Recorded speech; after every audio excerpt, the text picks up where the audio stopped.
నమస్తే టీసాట్ ప్రేక్షకులు అండ్ పోటీ పరీక్షలు ప్రిపేరుతున్న అభ్యర్థులకి. సో 2019 ఫిబ్రవరి నెలకు సంబంధించి స్పోర్ట్స్ ఈ ఎపిసోడ్లో డిస్కస్ చేయబోతున్నాం.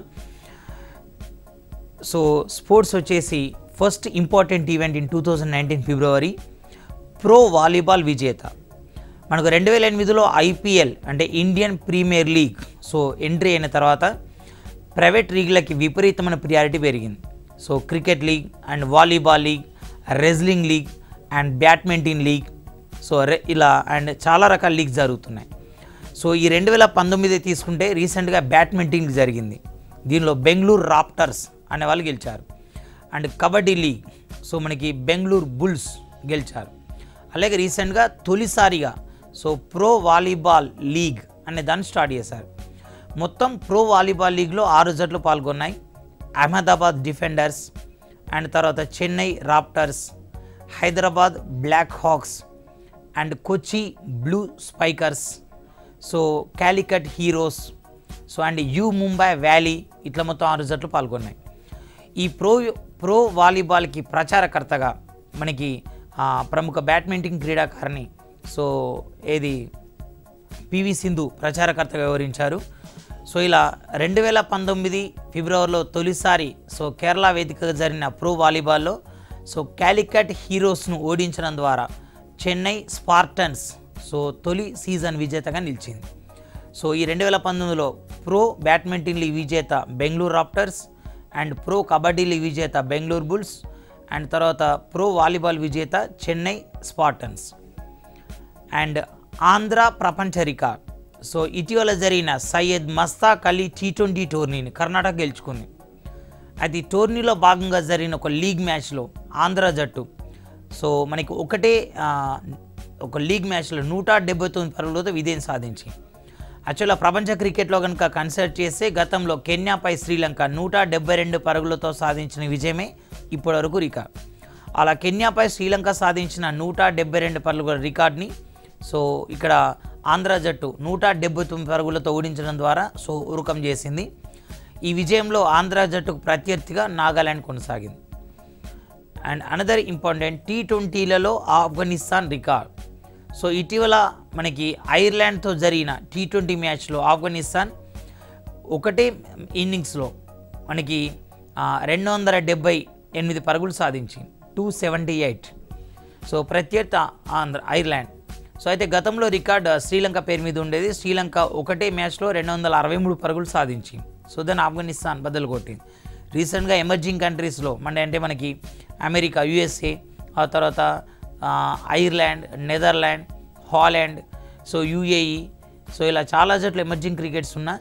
అతి తక్కువ కాలంలోనే సో ప్రపంచ దేశాలకి అండ్ టెస్ట్ జట్లో శాశ్వత సభ్యత్వం ఉన్న దేశాలకి సో దీటైన జట్టుగా ఎదుగుతుంది సో ఆఫ్ఘనిస్తాన్. అండ్ రషీద్ ఖాన్ ప్రపంచ రికార్డ్. సో ఇదే ఐర్లాండ్తో జరుగుతున్న T20 ఫార్మాట్లో రషీద్ ఖాన్ వరుసగా 4 వికెట్లు తీశాడు. మనకి T20లలో వరుసగా 3 వికెట్లు అంటే హ్యాట్రిక్ తీసిన బౌలర్లు ఇప్పటివరకు 7 ఉన్నారు. కానీ వరుసగా 4 బంతుల్లో 4 వికెట్లు తీసిన ఏకైక బౌలర్గా రషీద్ ఖాన్ రికార్డ్ సృష్టించాడు.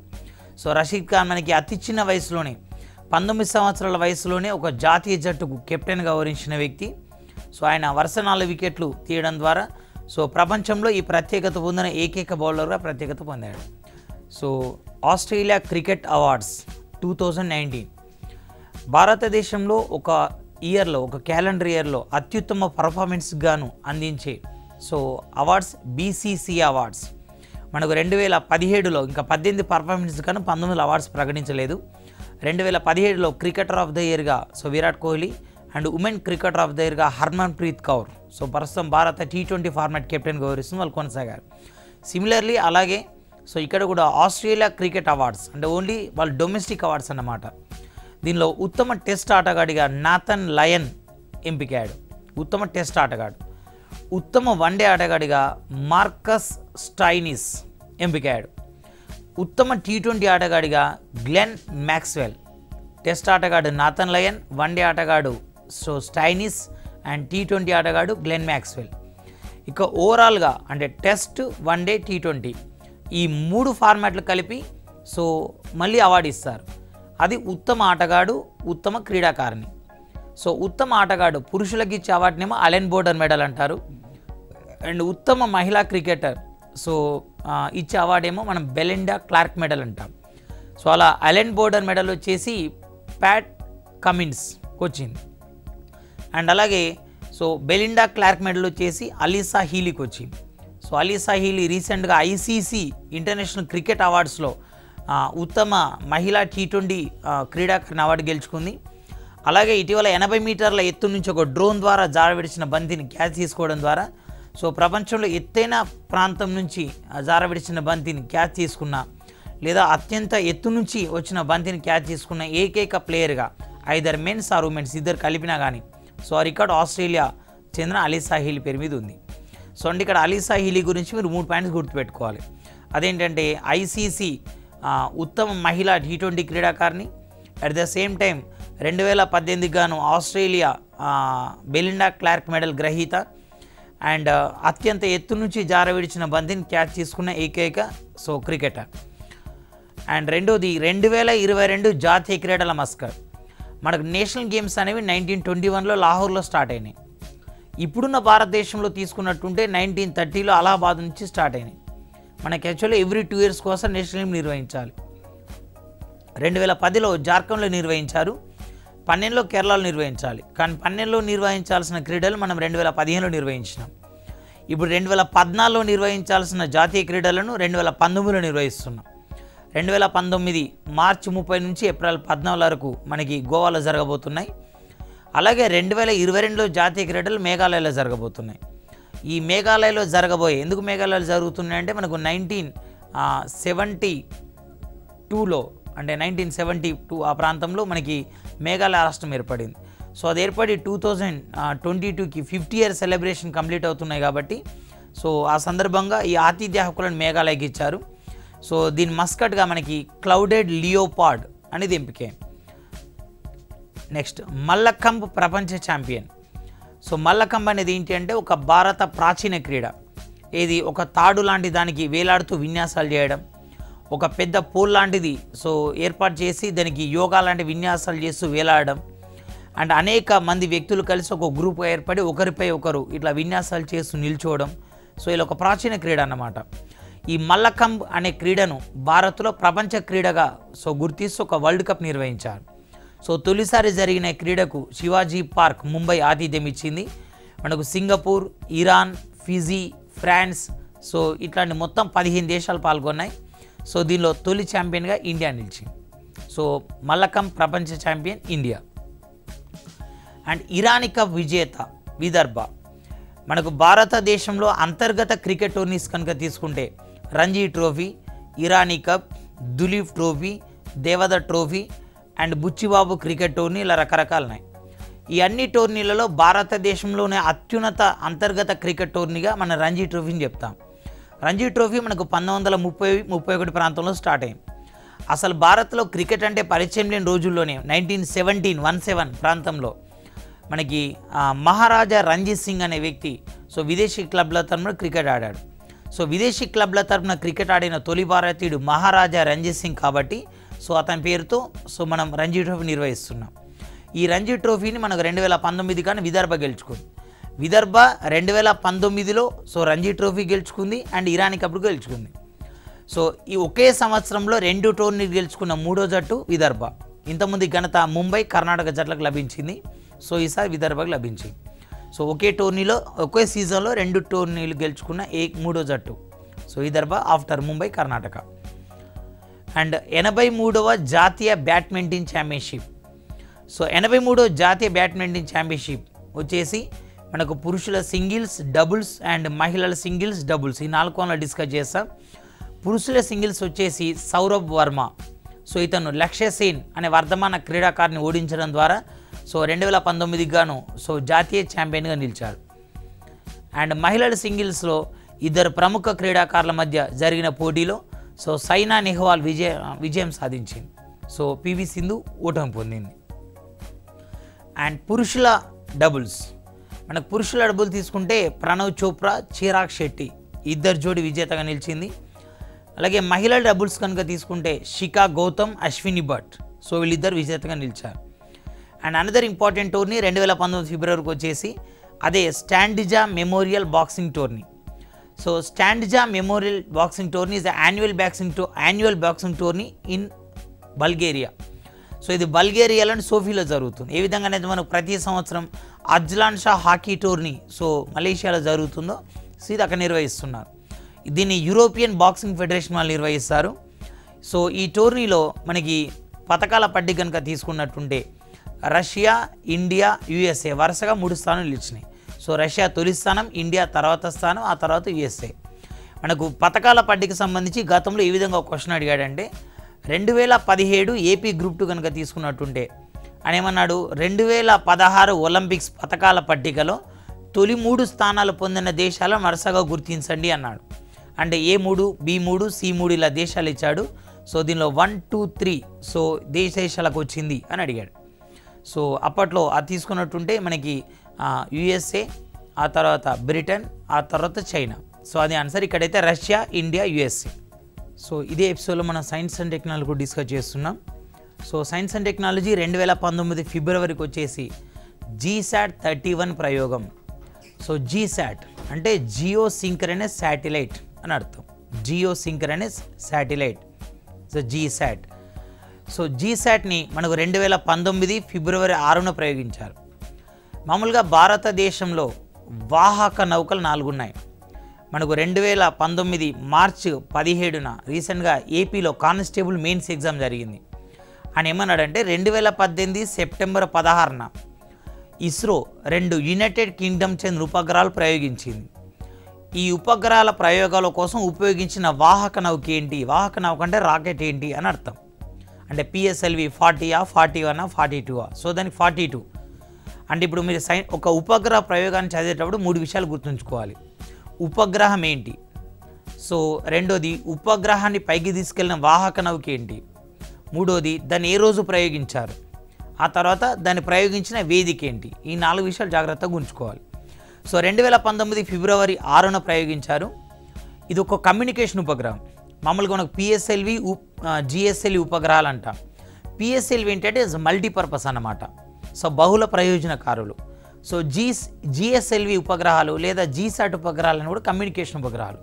ఇప్పటిదాకా భారతదేశ చరిత్రలో 40 కమ్యూనికేషన్ ఉపగ్రహాలు ప్రయోగించినాం. ఇది 40వది GSAT 31. అయితే GSAT ఉపగ్రహాలు ప్రయోగించేంత పరిజ్ఞానం భారత్ దగ్గర ఇంకా పూర్తి స్థాయిలో రాలేదు. మనకు GSAT ఉపగ్రహాలు షార్ అంతరిక్ష కేంద్రం నుంచి, అంటే శ్రీహరికోట హై ఆల్టిట్యూడ్ రేంజ్ లేదా సతీష్ ధవన్ అంతరిక్ష కేంద్రం నుంచి సో అప్పుడప్పుడు ప్రయోగిస్తూనే ఉన్నాం. ఇది కక్షకు 36,000 కిలోమీటర్ల ఎత్తులో ఉపగ్రహాన్ని ప్రవేశపెట్టాలి. సో ఇవి ఎక్కువగా మనం ఫ్రెంచ్ గయానాలో ఉన్న కౌరు అంతరిక్ష కేంద్రం నుంచి ప్రయోగిస్తాం. సో దీన్ని కౌరు అంతరిక్ష కేంద్రం నుంచి ప్రయోగించారు. దీనిలో ఏరియన్ D5 అనే ఉపగ్రహ వాహకను ఉపయోగించారు.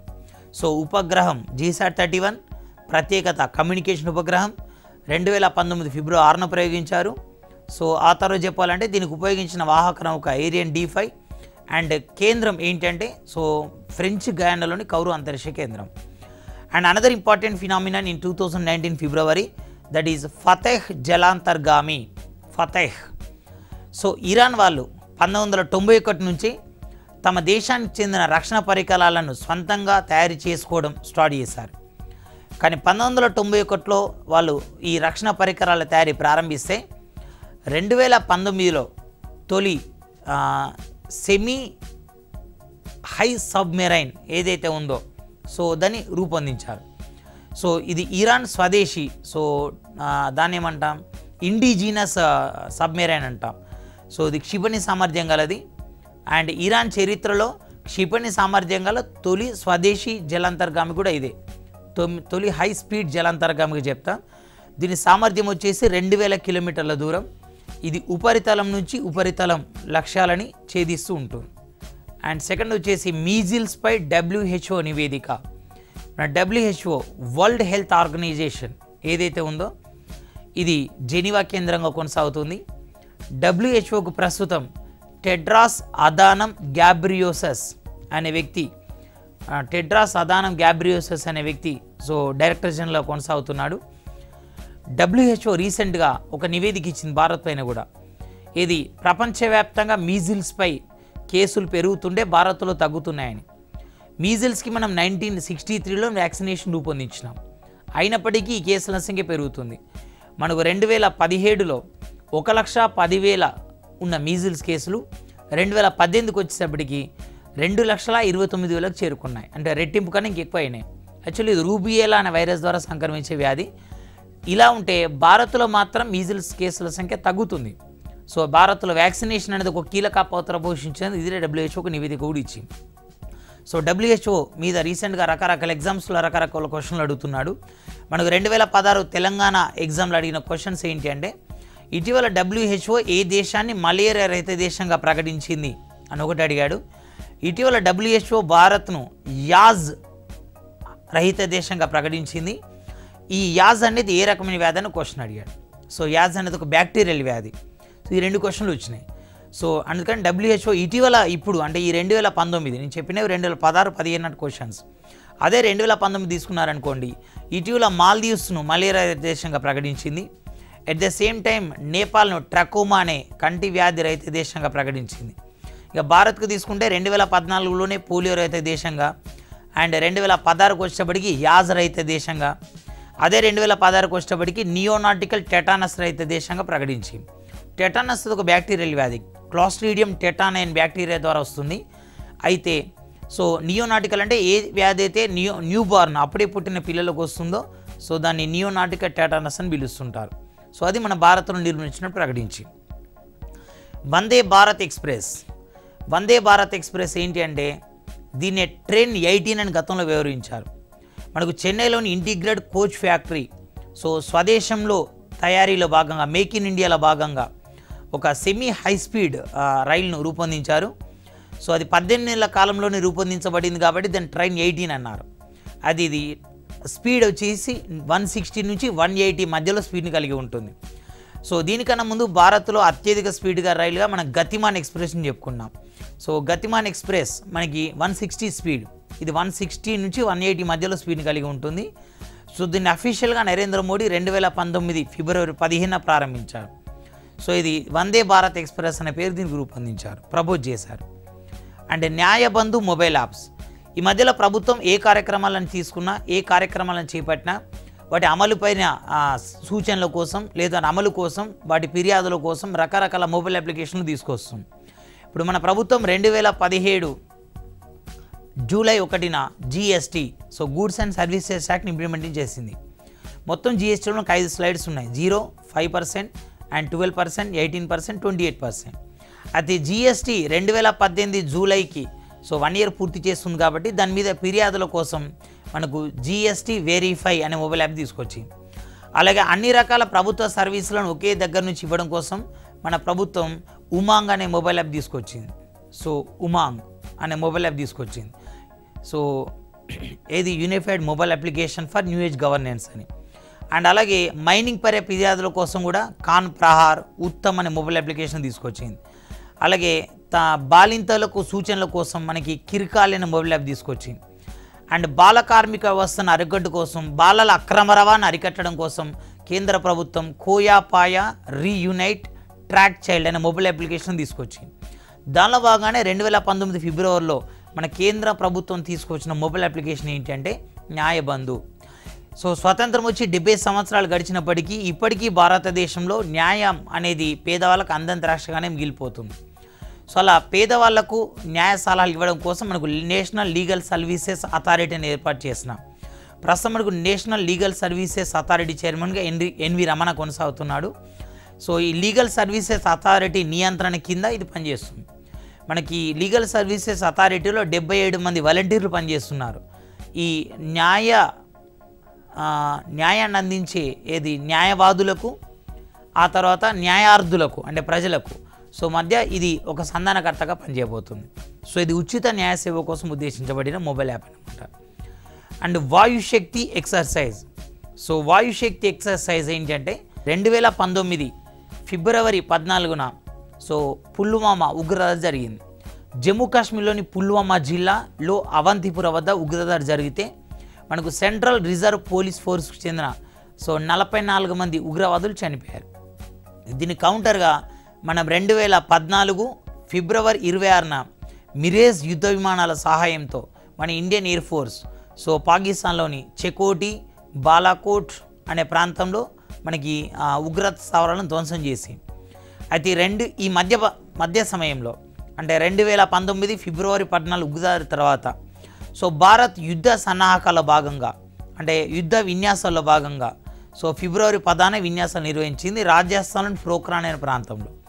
సో ఈ ఎక్సర్సైజెస్ మీద మొదటి క్వశ్చన్ అడుగుతున్నాడు మీకు. 2017 తెలంగాణ, 2018 తెలంగాణ డిఎస్సి కనుక తీసుకుంటే స్కూల్ అసిస్టెంట్లో క్వశ్చన్ అడిగాడు. ఏది భారత్ బంగ్లాదేశ్ మధ్య నిర్వహిస్తున్న సైనిక విన్యాసాలు సంప్రీతి ఇవి 2018లో ఇటీవల ఎక్కడ జరిగినాయని అడిగాడు. డెహ్రాడూన్లో జరిగినాయి ఆ మధ్యలో. ఆ తర్వాత రీసెంట్గా 2019 so Telangana AP constable exam కనుక తీసుకుంటే 2019 ఏపీ కానిస్టేబుల్ నొమాడిక్ ఎలిఫెంట్ అనునవి అని అన్నాడు. అంటే నొమాడిక్ ఎలిఫెంట్ అనునవి ఏంటి అంటే భారత్ మంగోలియాల మధ్య సైనిక విన్యాసాలు.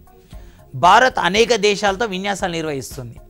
సంయుక్త విన్యాసాల ప్రధాన లక్ష్యం ఏంటి అంటే మన యుద్ధ సన్నద్ధత ఎంతవరకు ఉంది అని తెలుసుకోవడం. రెండోది సో ఇతర దేశాలతో కోఆర్డినేషన్ ఏ విధంగా చేసుకుంటున్నాం. ఆ తర్వాత ఇతర దేశాలతో విన్యాసాలు నిర్వహిస్తున్నప్పుడు మన సాయుధ సంపత్తి సో సమర్థత ఎంతవరకు ఉపయోగపడుతుంది అని తెలుసుకోవడం కోసం విన్యాసాలు చేస్తాం. ఇవి ప్రతి సంవత్సరం అనేక దేశాలతో నిర్వహిస్తూనే ఉంటాం. అంటే వీరి పేరు మారదు, సో ఇయర్ ఒకటే మారుతుంది.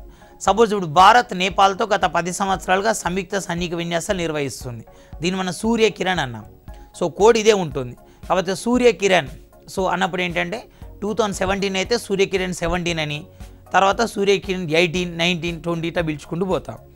సో ఇప్పుడు నేను రకరకాల దేశాలతో భారత్ నిర్వహిస్తున్న సంయుక్త సైనిక విన్యాసాల గురించి డిస్కస్ చేస్తున్నాను.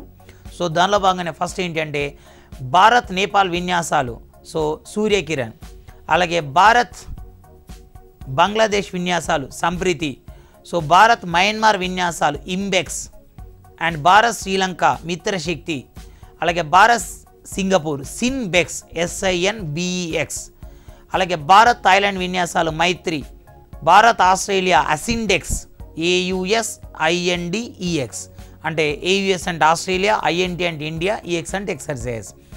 అలాగే భారత్ మాల్దీవులు ఎక్కువీరన్, సో భారత్ అండ్ మనకు వచ్చేసి అమెరికా యుద్ధ Abhyas, so Bharat China hand in hand. So అభ్యర్థులు గుర్తుపెట్టుకోవాల్సిన విషయం ఏంటంటే ఈ మధ్యలో బ్రాండ్ అంబాసిడర్స్ నుంచి క్వశ్చన్ అడుగుతున్నాడు, అలాగే ఈ జాయింట్ మిలిటరీ ఎక్సర్సైజెస్ నుంచి క్వశ్చన్ అడుగుతున్నాడు. అండ్ దాంతోపాటు ఏంటంటే ఈ మొబైల్ యాప్స్ ఇట్లాంటి వాటి మీద కాన్సన్ట్రేషన్ చేయాలి. అనదర్ అంటే 2019 ఫిబ్రవరిలో మన అనదర్ ఇష్యూ ఏంటంటే ఆపరేషన్ డిజిటల్ బోర్డ్ అన్నాం. ఆపరేషన్ డిజిటల్ బోర్డ్ మన దేశంలో అక్షరాస్యత లేని రోజుల్లో అంటే విద్యార్థులకు ఎక్విప్మెంట్తో సహా ఎక్స్ప్లెయిన్ చేయాల్సిన ఆవశ్యకత ఏర్పడిన రోజుల్లో మన ప్రభుత్వాలు ఆపరేషన్ బ్లాక్ బోర్డ్ అనే కార్యక్రమం చేపట్టినాయి. కానీ ఇప్పుడు అక్షరాస్యత పరుగులు తీసింది, 100% దగ్గరగా వస్తుంది దేశంలో. సో కొన్ని ప్రాంతాల్లో 100% చేరుకున్నారు. తెలంగాణ ప్రాంతాల్లో 60-65% వరకు అక్షరాస్యత ఉంది. ఇప్పుడు విద్యార్థులకు ఏంటంటే డిజిటలైజేషన్ ద్వారా విద్యాబోధన చేయాలి. దానికోసమే కేంద్ర ప్రభుత్వం దేశంలో ఉన్న 9 లక్షల తరగతి గదులను డిజిటలైజేషన్ చేయడం అనే కాన్సెప్ట్తో మనకు ఆపరేషన్ డిజిటల్ బోర్డ్ అనే కార్యక్రమం చేపట్టి సో ఇది 2022 నాటికి దేశం మొత్తం డిజిటల్ బోధన తీసుకురావాలి. సో విత్ ఎక్స్ప్లెనేషన్తో సహా సో విత్ ఎక్విప్మెంట్తో సహా చెప్పగలగాలి అన్నారు. ఈ 9 లక్షల తరగతి గదులు ఏవైతే ఎయిడెడ్ అనే సెమీ ఎయిడెడ్ ప్రభుత్వ పాఠశాలకు వర్తిస్తాయి. దీనిలో 8 నుంచి 12వ తరగతి అంటే 8 నుంచి ఇంటర్మీడియట్ వరకు 7 లక్షల తరగతి గదులని అండ్ ఇంటర్మీడియట్ తర్వాత డిగ్రీ యూనివర్సిటీ స్థాయిలో 2 లక్షల తరగతి గదులను డిజిటలైజేషన్ చేయబోతున్నారు. ఇది సో ఆపరేషన్ డిజిటల్ బోర్డుకు సంబంధించిన ఇష్యూస్. సో ఇవి 2019 ఫిబ్రవరికి సంబంధించిన మనకి క్రీడలు అండ్ సాంకేతిక అంశాలు. అండ్ తర్వాత ఎపిసోడ్లో మనం మరిన్ని అంశాలతో కలుద్దాం. Thank you, all the best.